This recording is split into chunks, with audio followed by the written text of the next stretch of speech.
고린도후서 7장 1절부터 마지막까지 말씀입니다. 고린도후서 7장 1절로 마지막까지 말씀을 우리가 함께 하나님의 말씀을 같이 받겠습니다. 같이 읽습니다. 그런즉 사랑하는 자들아, 이 약속을 가진 우리는 하나님을 두려워하는 가운데서 거룩함을 온전히 이루어 육과 영의 온갖 더러운 것에서 자신을 깨끗하게 하자.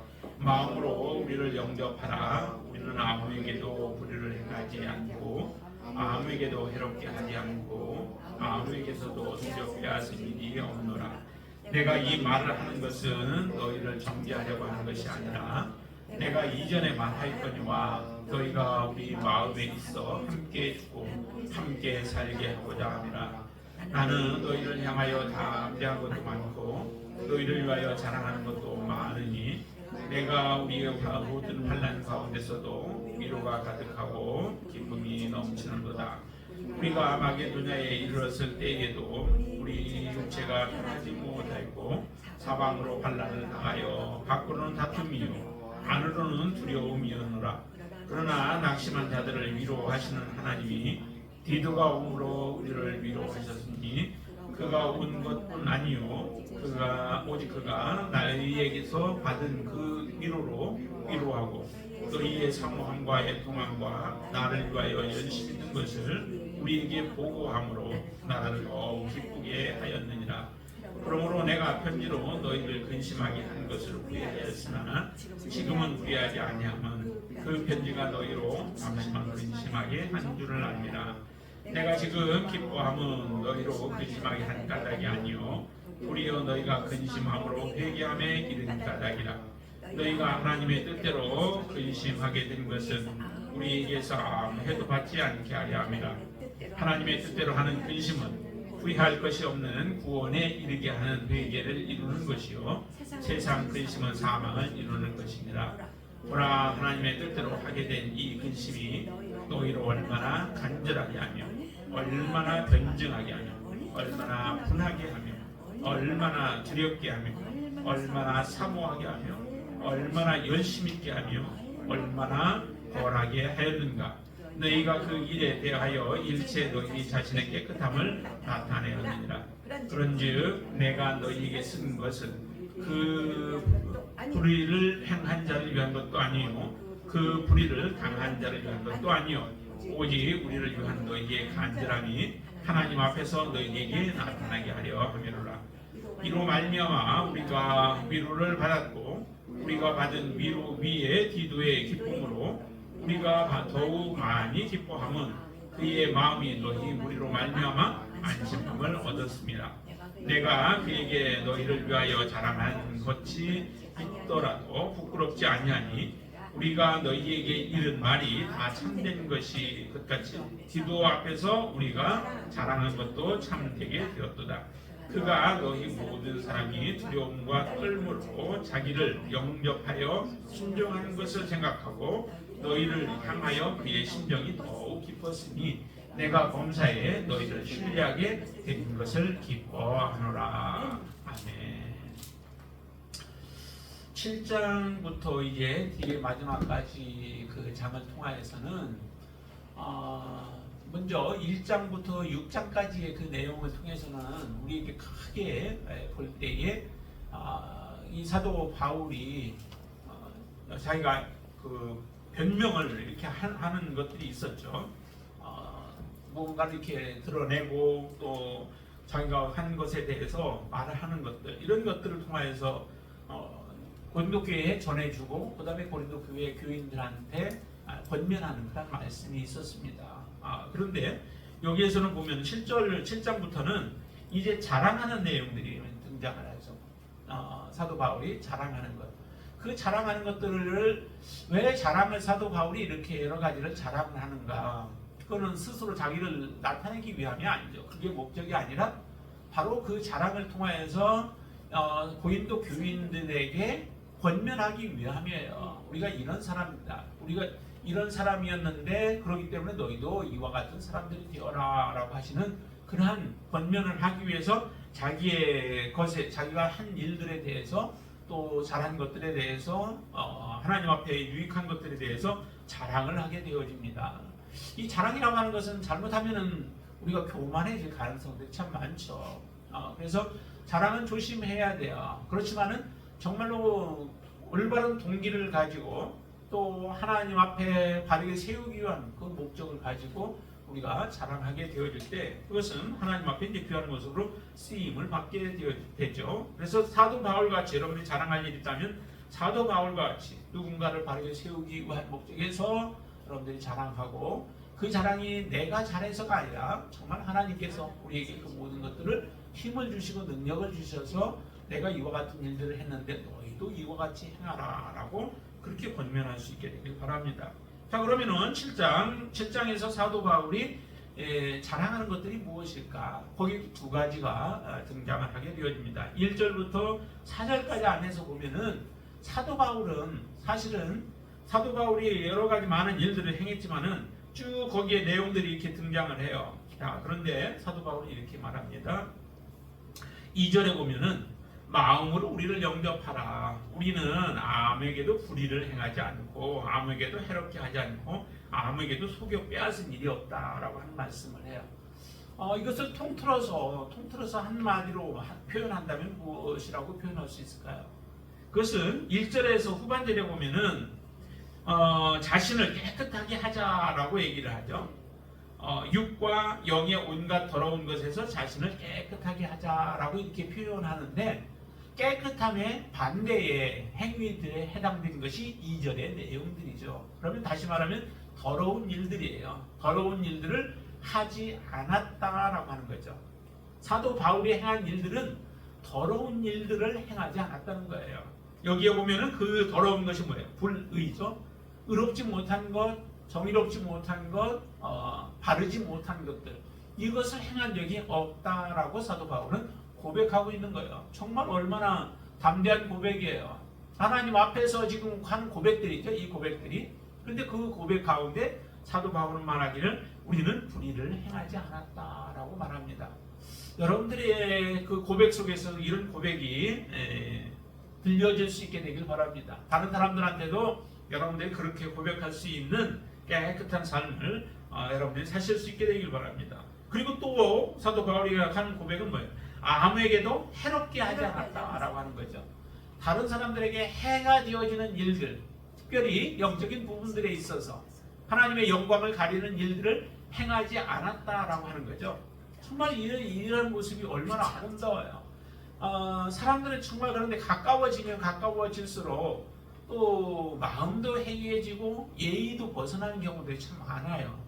근데 가까워지면 가까워질수록 더욱더 그런 것을 사실은 챙겨야 되죠. 예의도 더 갖춰야 되고 또 그 사람에게 손해가 되어질 것이라든지 또 해가 되어질 것이라든지 이런 것들을 하지 않으면서 그 관계를 유지할 때 지속적인 관계를 유지할 수 있는 거죠. 하나님과 여러분들과의 관계는 어떨까요? 하나님과의 관계도 마찬가지 동일해요. 사람과의 관계처럼 하나님과 우리가 하나님의 은혜를 통하여 우리가 하나님 앞에 나갈 수 있는 특권을 받게 되어졌죠. 그럼 이 특권이 내가 이제 마음껏 누릴 수 있지만은 그 특권을 통해서 오히려 더 마음이 해이해지는 경우가 있죠. 이제 신약의 사람들은 은혜 안에 우리가 산다라고 얘기를 해요. 구약의 경우는 율법 아래 살아갔던 사람들이고 그렇기 때문에 율법 아래 살면서 그 율법의 그 무게 때문에 얼마나 무거운 삶을 힘든 삶을 살아가요. 그러면서도 하나님 앞에서는 온전한 모습으로 비춰지지 못해요. 하나님의 율법을 주신 율법을 온전히 참 지키기가 힘들죠.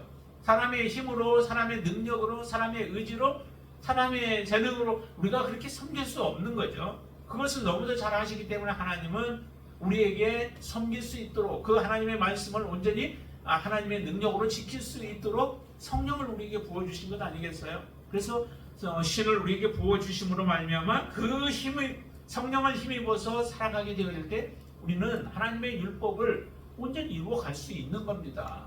우리는 육신을 가지고 있기 때문에 못한다라고 말할 수 없는 거예요. 그렇게 말하지 못하다고 하기 위해서 예수님이 이 땅에 오신 게 육신을 입고 이 땅에 오신 거예요. 참 그래서 굉장히 중요해요. 만약에 예수님께서 하나님으로서 모든 것을 이루셨다라고 한다면 우리는 변명의 거리가 있겠죠. 우리는 육신을 입고 있고 우리는 온전한 영이 아니기 때문에 하나님의 말씀을 우리는 행하지 못합니다. 하나님의 말씀을 지킬 수 없습니다. 라고 말하겠지만은 그러나 그 모든 해명이나 아니면 변명들을 다 하나님께서 무너뜨려 버리신 게 예수 그리스도를 이 땅에 육신을 입고 오시게 하신 거예요. 그래서 우리와 동일한 모습의 육신을 입으셨잖아요. 그래서 예수님이 모든 것을 다 거룩한 모습으로 살아갈 수 있었던 것은 곧 우리의 표본이시고 우리도 그렇게 살아갈 수 있다라고 하는 것을 그대로 먼저 앞서 가시면서 보여주신 것입니다. 그래서 우리도 변명할 수 없는 거죠. 이처럼 이 땅에 살아가면서 우리는 거룩한 삶을 살아가야 하는데 은혜 안에 살아간다라고 하는 그 축복 때문에 하나님은 너무 쉽게 생각한다는 거죠. 하나님에 대한 두려움도 오늘 본문에도 보면은 두려움이라고 하는 그런 표현들을 몇 번 썼잖아요.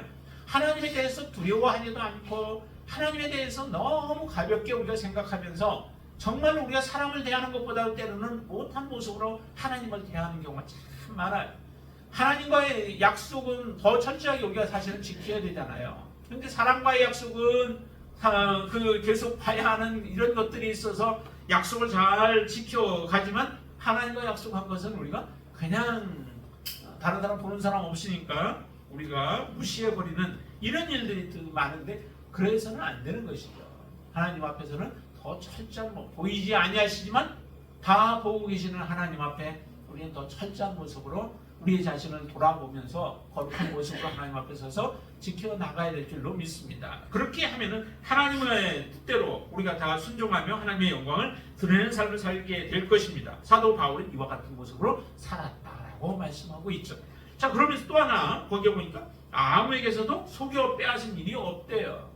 속여 빼앗은 일이 없는 그런 깨끗한 삶을 살아간 거죠. 그러니까 다른 사람의 것을 어떤 취하는 일들을 행하지 않았다라고 하는 거예요. 이와 같은 일들을 행하지 않는 것이 그게 뭐냐면 더러운 삶을 살지 않는 거예요.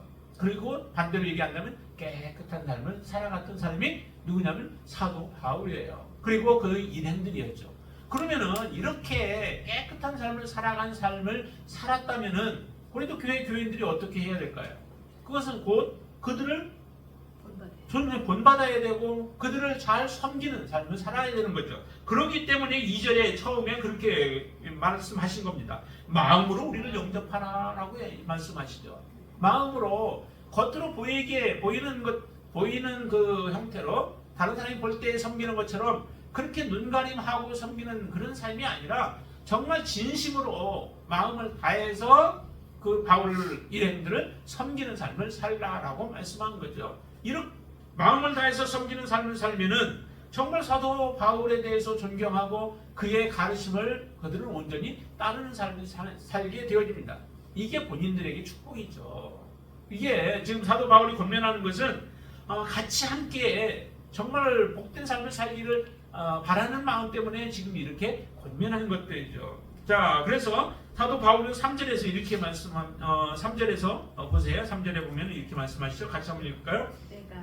내가 이 말을 하는 것은 너희를 정죄하려고 하는 것이 아니라 내가 이전에 말했거니와 너희가 우리와 함께 있어 함께 듣고 함께 살고자 함이라. 사도 바울은 오직 고린도 교회를 온전한 모습으로 세우고자 하는 게 그의 목적이에요. 지금은 흠이 많고 또 많은 문제들을 안고 있는 교회이지만 하나님의 사랑하는 교회예요. 또 그 성도들이기 때문에 이 성도들이 온전한 모습으로 하나님 앞에 세우고자 함이 사도 바울의 마음에는 간절하기 때문에 그냥 내버려 둘 수가 없었던 거죠. 이렇게 자기의 마음에 있는 것들, 자기가 행해왔던 모든 것들을 다 끄집어내면서 그러면서 이 고린도 교인들을 향하여 권면하고 있는 겁니다. 그럼 그 고린도 교회를 향해서 권면하는 첫 번째가 뭘까요? 그게 바로 마음으로 우리를 영접하라라고 하는 거예요. 마음으로 영접하는 그 영접이 있을 때에 진정으로 고린도 교회가 함께 살아갈 수 있는 거죠.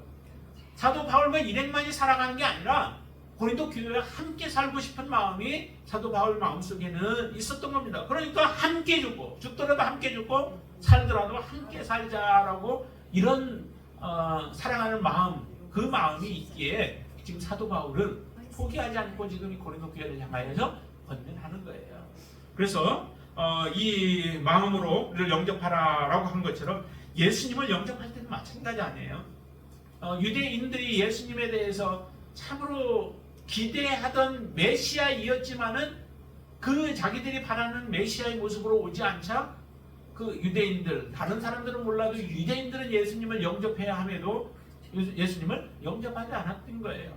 그래서 입술로는 얼마나 예수님을, 저희 하나님을 공경하고 섬기는 것처럼 그렇게 말을 해요. 그런데 마음에서는 떠나 있습니다.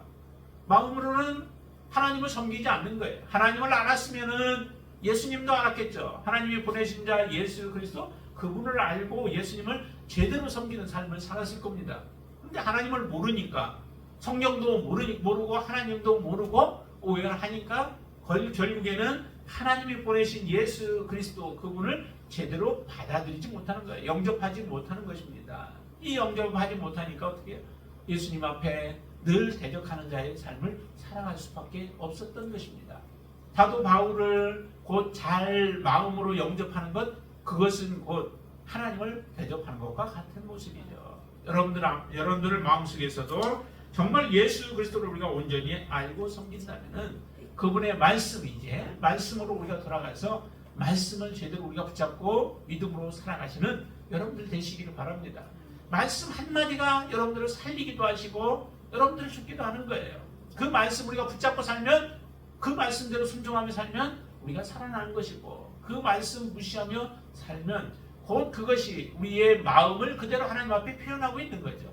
내가 하나님을 정말 사랑하는지, 하나님을 섬기고 있는지, 이 모습을, 하나님의 말씀을 우리가 어떻게 대하는가라고 하는 것을 보면은 다 알게 되어지죠. 그래서 여러분들 말씀을 붙들고 살아가는 가운데에서 하나님의 뜻대로 온전히 순종할 수 있게 되어지길 바랍니다. 이런 하나님을 두려워하는 마음이 있고 거룩한 모습으로 살아가는 그들의 삶이 있었기 때문에 정말 하나님을 섬기는데 바른 모습으로 살아갈 수 있었던 거죠. 1절 한 번 더 보실까요? 1절 말씀 보시면, 그런즉 사랑하는 자들아, 이 약속을 가진 우리는 하나님을 두려워하는 가운데서 거룩함을 온전히 이루어 육과 영의 온갖 더러운 것에서 자신을 깨끗하게 하자라고 말씀합니다. 하나님을 두려워하는 마음, 여기서부터 사실은 우리 믿음이 시작이 되어지죠. 하나님을 두려워하는 마음이 없으면 그건 우리 믿음이 출발할 수가 없어요. 하나님이 계신 것도 모르고 하나님이 두렵지도 않다면 우리가 이 세상에서 우리의 삶을 조심스럽게 살아갈 이유가 무엇이 있겠어요? 없죠. 그러나 하나님이 정말 두려우면, 그 하나님이 나를 만드시고 창조하시고 지금도 살아계시며 앞으로도 그 하나님은 영원히 살아계시면서 우리를 주관하실 분이심을 알고 우리가 살아간다면 우리의 마음속에 정말 두려움이 없을 수 없는 거죠. 그래서 그 두려움 때문에 이 땅에 살아가면서 우리의 삶을 더 불리한 것들, 또 해로운 것들, 또 다른 사람 속여 빼앗는다든지 이 더러운 일들을 행하지 않게 되어지는 겁니다. 그래서 거룩함을 온전히 이루어서 우리가 육과 영의 온갖 더러운 것에서부터 깨끗하자라고 얘기를 하잖아요. 우리는 육만 깨끗해서는 안 돼요. 네, 육은 사람들이 바라볼 때 육이 깨끗해야 되겠죠. 사람들이 바라볼 때 그리스도인들의 육도 깨끗해야 되고, 그 다음에 하나님이 바라보실 때 우리의 모습 가운데에서는 우리가 알지 못하는, 보이지 않는 영까지도 우리는 깨끗한 삶을 살아가야 합니다. 이게 바로 온전함이라는 거죠.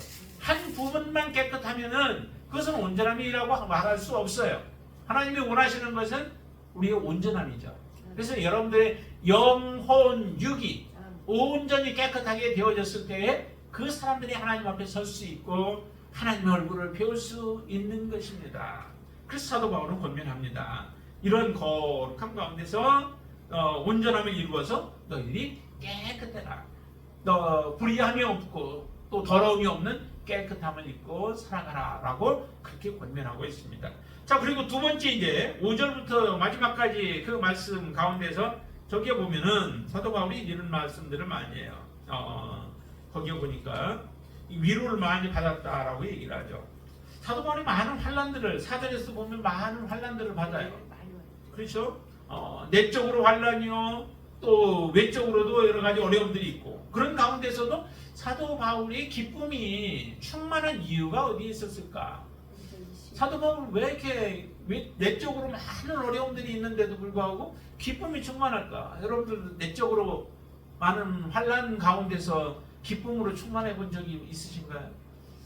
그러려면 어떻게 해야 될까? 그러려면 바로 일단은 자기가 깨끗한 삶을 살아가야 돼요. 내적인 문제들이 무엇이든 간에 우리가 일단 깨끗한 삶을 살아가게 되어지면 하나님 앞에서 담대해지잖아요. 그렇죠?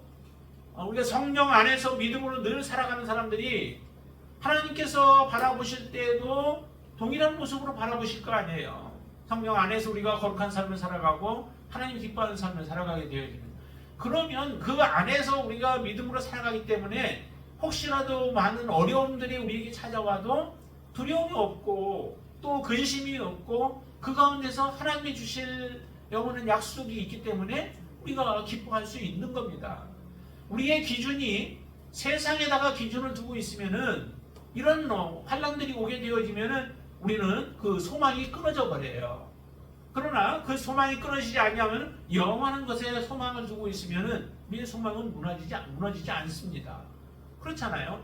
만약에 우리 물질에다가 만약에 내 소망을 두고 그것이 내 인생의 목적이 되어져 버렸어요. 그러면 물질이 날아가면 어떻게 될까요?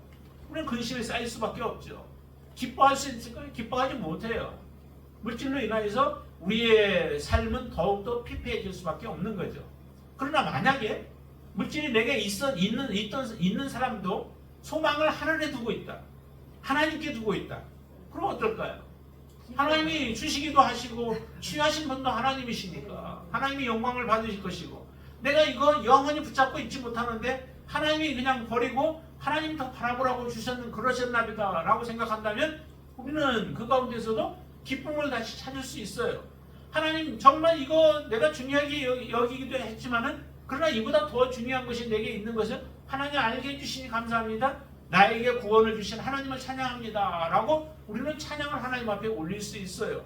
그러니까 우리의 시선이 어디에 있느냐에 따라서 그의 기쁨이 빼앗길 수도 있고, 아니면 지속적으로 남아있고, 아니면 더 큰 기쁨이 우리 안에서 솟아나올 수도 있다라고 하는 거죠. 사도 바울이 그런 깨끗한 삶을 살았고 거룩한 삶을 살았고 온전하게 하나님을 바라보면서 믿음으로 살아갔기 때문에 그에게 많은 어려움들이 있어요. 많은 어려움이 있는데 그런 가운데서도 사도 바울은 기쁨이 충만했던 거죠. 더군다나 거기에다가 디도가 와서 옴으로 인하여서 참 기쁨이 많이 컸었죠. 7절에 보면 이렇게 얘기하죠. 그가 온 것, 디도가 온 것으로도 기뻐요. 그렇죠? 믿음의 형제가 이제 자기 있는 곳으로 온 것, 그것도 기쁜데 또 어떤 기쁨이 또 있느냐면 거기 보니까 그가 받은 위로로 다시 또 그 디도가 위로를 해주는 거예요. 그런 위로가 있었기 때문에 또 기쁘고요. 또 하나 또 있죠.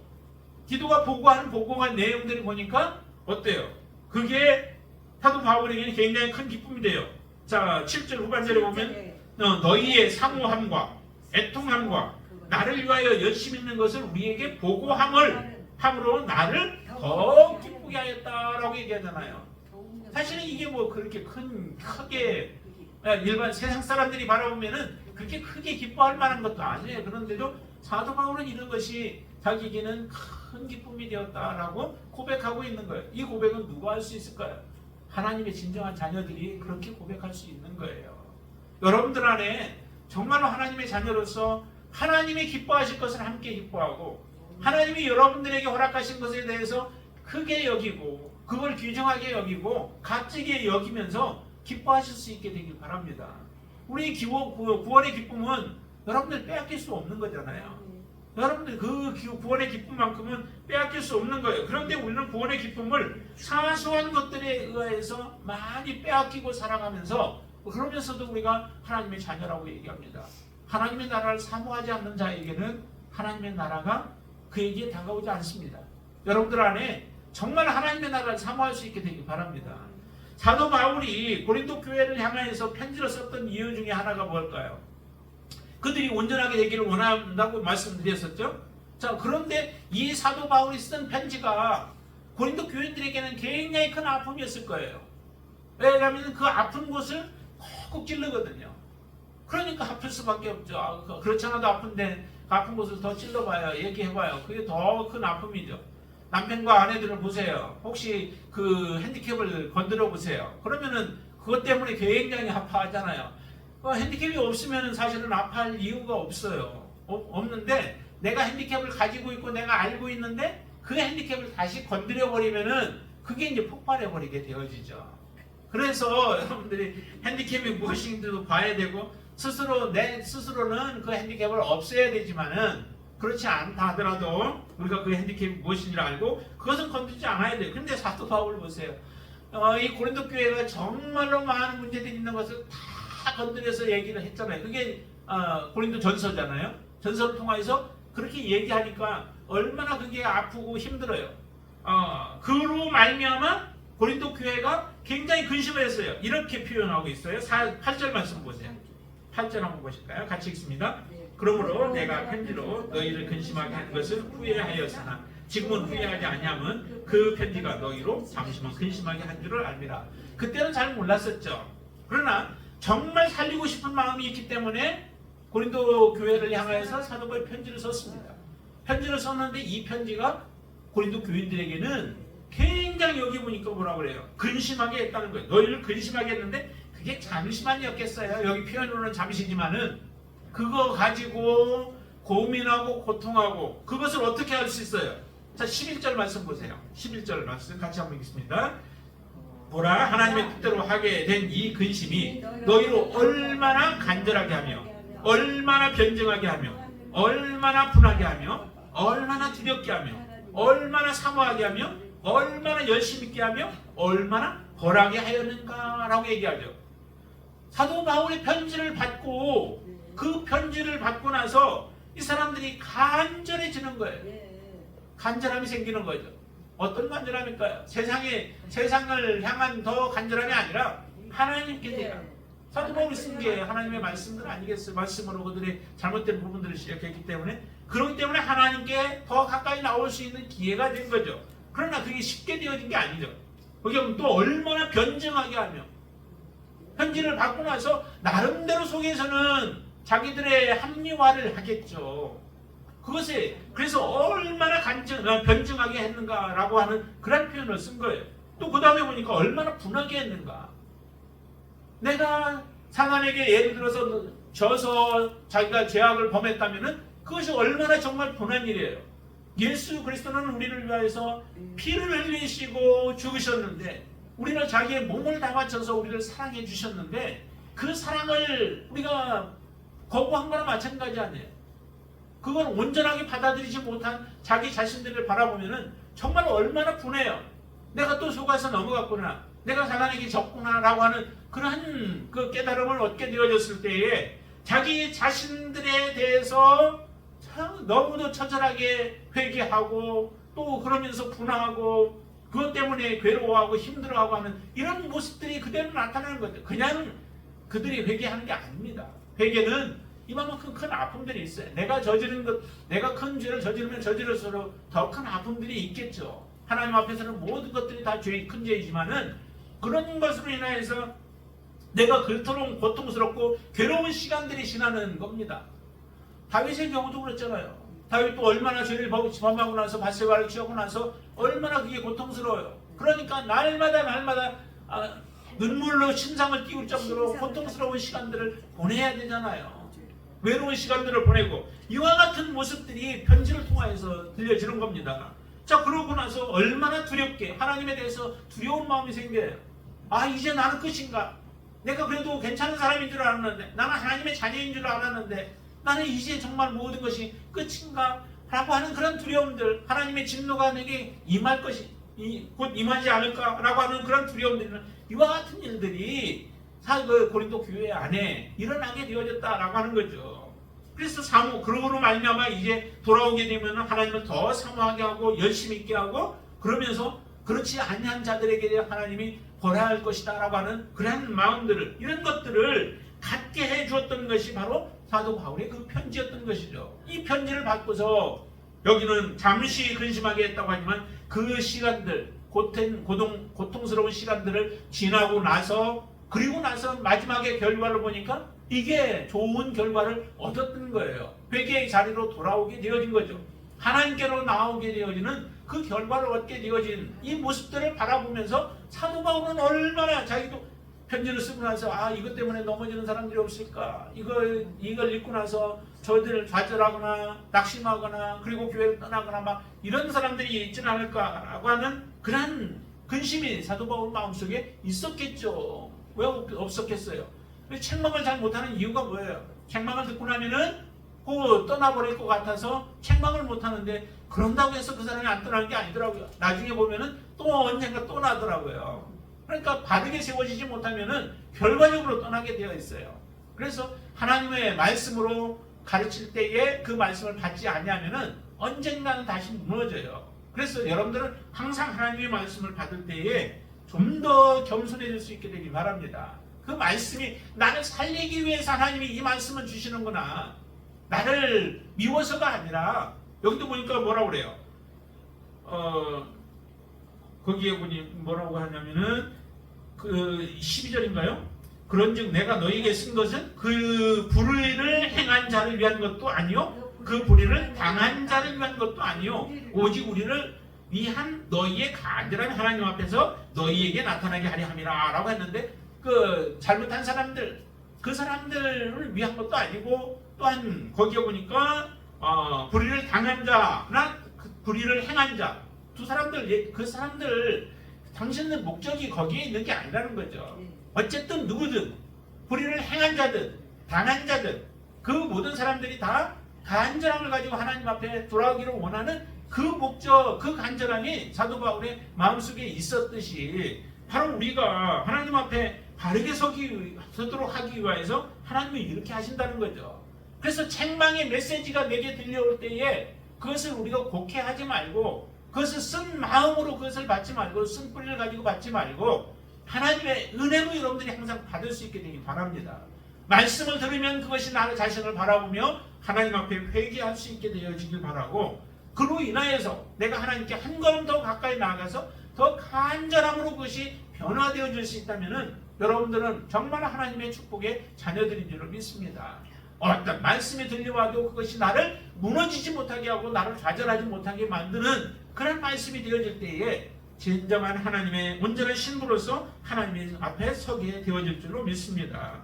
이처럼 이런 말씀들을 하시는 것이 뭐냐면은, 사도 바울은 어떤 사람이라고 하는 것을 표현하고자 싶어서 얘기하냐면은, 우리는 세상 근심을 주는 사람이 아니라 하나님의 뜻대로 근심하게 하는 사람들이다, 그런 직분을 가지고 있는 사람들이다 라고 하는 것을 사도 바울이 얘기하는 겁니다. 우리의 직분? 우리는 정말 세상적인 어떤 그런 근심 주는 사람들이 아니야. 우리가 하는 것은 오직 하나님의 뜻대로 하는 근심을 주기 위한 그 직분이 우리의 직분이야 라고 말씀하시는 거예요. 그러면은 고린도 교회들은 어떻게 해요? 이런 사람들이라면 알아들어야 되는 거죠. 우리에게 쓴소리를 할지라도 그 쓴소리가 하나님의 뜻대로 우리를 근심하게 만들어서 세우고자 하는 목적으로 그 말씀을 해주신다면 그 말씀을 달게 받는 사람들이 되어야죠. 그래서 이 말씀을 통해서 권면하는 것이 뭐예요? 거기에 우리 아까 좀 전에 읽었던 것처럼 거기에 너희의 간절함, 후반절에 보면 너희의 간절함이 하나님 앞에서 너희에게 나타나게 하려 함이라 라고 한 것처럼 너희의 간절함을 나타내라 라고 하는 거예요. 너희의 간절함이 무엇인가? 여러분들의 간절함은 무엇인가요? 정말 여러분들이 날이 가면 갈수록 더욱더 간절해지는 게 무엇일까요? 이 세상에서 더 많은 것을 갖고 싶으세요? 아니면 이 세상에서 더 눌러 살고 싶으세요? 하나님이 주시면 건강 주시면 더 사셔야죠. 그러나 그것이 아니라 정말 이 땅에 살아가는 것도 하나님의 나라를 예비하는 것이고, 그렇죠? 그 지혜로운 다섯 처녀와 같이 신랑이 오실 것을 예비하고 준비하는 삶이 하나님께서 우리에게 주신 지금의 삶이라는 거예요. 여러분들이 10년을 살든 아니면 50년을 살든 100년을 살든 그 모든 날들이 하나님을 더 예비하도록 하기 위하여 우리에게 허락된 날들이다라고 하는 믿음으로 여러분들이 바라볼 수 있게 되길 바랍니다. 그러면 우리의 하루하루가 좀 더 간절해지겠죠. 하나님 앞에 더 사모함으로 하나님 앞에 나아가는 시간들이 되어지겠죠. 여러분들의 시간과 또 여러분들의 열정과 여러분들의 땀과 여러분들의 몸과 또 여러분들의 물질을 하나님을 위하여서 그렇게 간절함으로 나타낼 수 있게 되길 바랍니다.